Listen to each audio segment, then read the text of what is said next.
بیت المقدس مسلمانوں کا قبلہ اول ہے۔ یہ فلسطین کے شہر القدس میں واقع ہے۔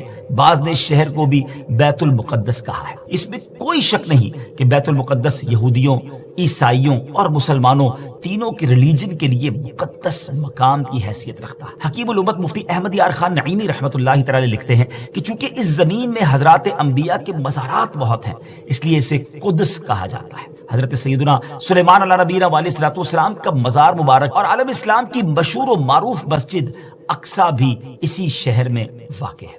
رہی یہ بات کہ اس کا سنگ بنیاد کب رکھا گیا، کعبہ معظمہ کی بنیاد ڈالنے کے 40 سال بعد سیدنا آدم علیہ نبینا علیہ الصلوۃ والسلام یا ان کی اولاد میں سے کسی نے اس کی بنیاد ڈالی۔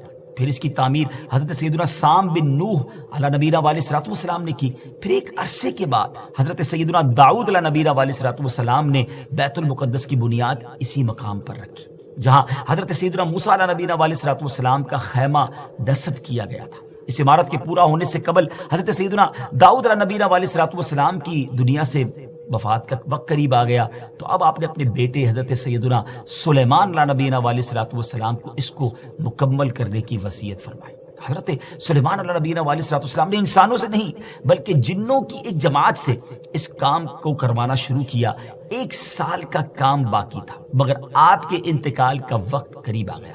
آپ نے غسل فرمایا، نئے کپڑے پہنے، خوشبو لگائی اور اس طرح تشریف لائے کہ عصا پر ٹیک لگا کر کھڑے ہو گئے۔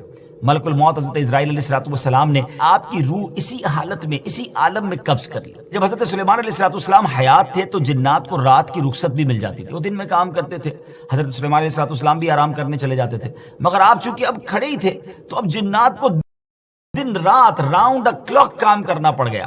جیسے اس کی تعمیر کا وقت پورا ہونے لگا تو اللہ کی شان دیکھیں کہ آپ کے اس عصا کو، اس لکڑی کو دیمک نے کھایا اور آپ کا جسم زمین پر تشریف لایا۔ پھر لوگوں کو بھی پتہ چلا اور جنات کو بھی پتہ چلا کہ حضرت سلیمان علیہ الصلوۃ والسلام دنیا سے جا چکے ہیں۔ اس کی تعمیر کی تکمیل چونکہ حضرت سلیمان علیہ الصلوۃ والسلام کے زیر نگرانی ہونی تھی، اس لیے اس عمارت کو ہیکل سلیمانی بھی کہا جاتا ہے۔ حضرت سیدنا آدم علیہ الصلوۃ والسلام سے لے کر حضرت سیدنا موسیٰ علیہ نبینا علیہ الصلوۃ والسلام تک کعبہ یعنی بیت اللہ شریف ہی کعبہ رہا۔ پھر حضرت سیدنا موسیٰ علیہ نبینا علیہ الصلوۃ والسلام سے لے کر حضرت سیدنا عیسیٰ علیہ الصلوۃ والسلام تک بیت المقدس قبلہ رہا۔